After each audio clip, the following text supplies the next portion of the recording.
you know, you get very close with your photographs. What's the secret? One of the secrets is if I don't get this picture, I'll never be able to live with myself. And because that's the fact, I make sure I get the picture. Right? You said to me, you're so close.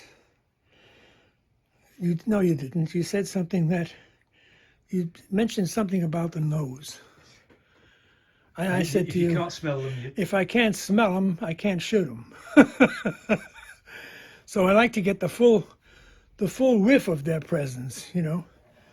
And I like to include all the quintessentials and I exclude all the unessentials. And like I said, I never pass up life on a bench because a lot of drama happens on a bench. You know, people just don't realize just how fertile a piece of furniture that is, particularly in city life, where in the public domain there are never enough places to sit. And sometimes you have to fight to get a place on a bench. So what's your approach then, John? Do you actually talk to these people first? Well, body language is very important. If you studied method acting, which I did for a period, you realize you can convey so much just by the way you be, by the movements you make, you know. I see something I like, I want to get close, I'm too high up, I'm too far away, I'll get a little closer, and then I'll pretend, oh shit, my shoe's untied, I better bend down and tie my shoelace before I hurt myself. And whilst in the process of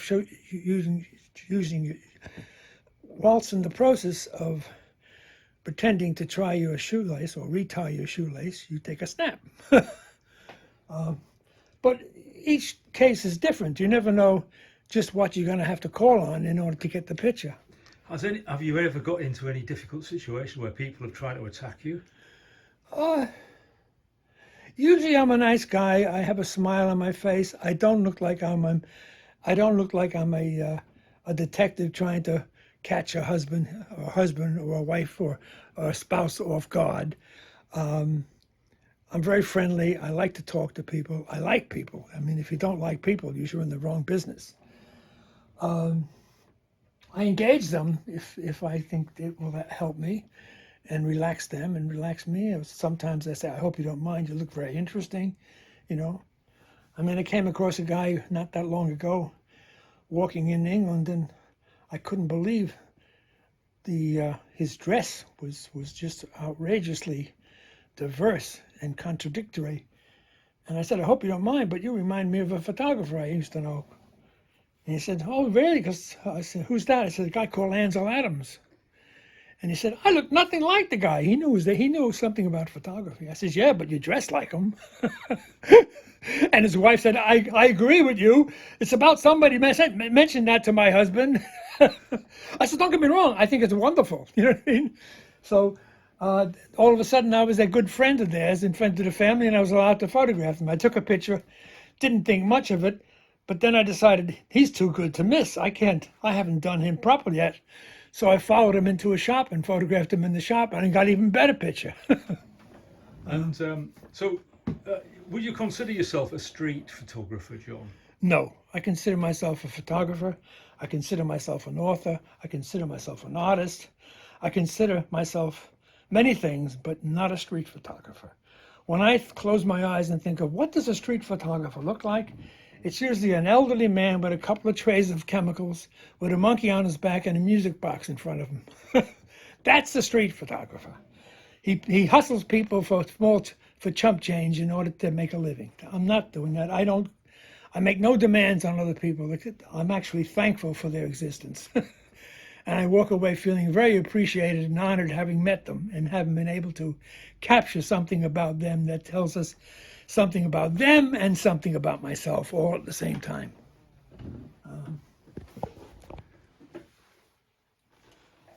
And that one of the in Wall Street is interesting. That Go back to Wall Street. I don't want to go back to Wall Street because There there might be because there might be some legal action still pending from my Oh, so tell us about your working there. But the picture itself, I mean, what can I tell you about Wall Street except? Well, you worked there. Well, I used to work across the street on the exchange, in the stock exchange, until that part of my life came to abrupt conclusion. But we won't go into that just now. But what I loved about this picture is the energy and the activity, and it was like the cacophony of a city. You know, I just loved this. I just loved the city trying to cool itself by venting some of its steam that came from the devil's apartment below Manhattan. You know, I loved on a nice sunny day, people got out of their stuffy offices and get away from the humdrum of their everyday, just to sit on the steps of across the street from the stock exchange and have their lunch and watch the girls go by or do whatever. But there's always something happening in the city, and I just loved the craziness of that. So when did you start photographing New York?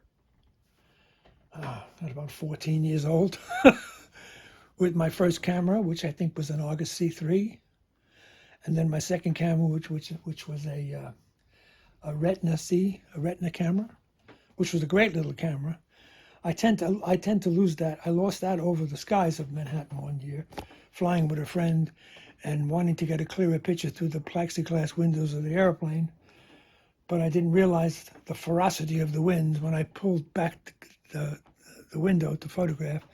My camera was wrenched out of my hand and hit the back of the fuselage of the plane and landed somewhere over lower Manhattan. I just hope it was on a rooftop.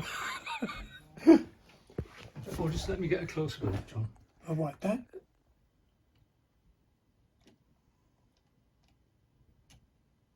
Great. Yeah. But what an amazing canvas to have, New York. I mean, it's attracted so many photographers. But I've seen people go out and photograph New York and they've come back with nothing. What's the secret? I guess never stepping out of your doorstep without an agenda. That would help. I never go out without a shopping list. And because I have that shopping list, I usually always come home with something that relates to one list or another. So what sort of things would be on the list then? You obviously, I mean, the parades, for example, it's an event. You know, you're going to do the event. Well, I don't look at parades as parades. I look at trying to describe the ethnic signature of a city. So if there's a Polanski Day parade, I know the Polishers are going to be out in all their glorious color, and the possibilities are there of seeing the ancient world mixed in with the modern world, and that can be very exciting. When there's a St. Patrick's Day parade, I go to St. Patrick's Day parade, for instance, because I'm a New York born and bred photographer, and I grew up in a Irish Catholic neighborhood, and St. Patrick is the patron saint of the city. And when I go out to photograph the parade, I'm going out to celebrate Irishness, you know, or to comment on Irishness and how it plays a part in the city's life. So this is a possible book, is it, John? Everything's a possible book. Tell me a bit about the Irish book that you've planned. The Irish book. Which one? There are several ideas I have for the Irish books, but we're not got the right pictures in front of us for that. Yeah.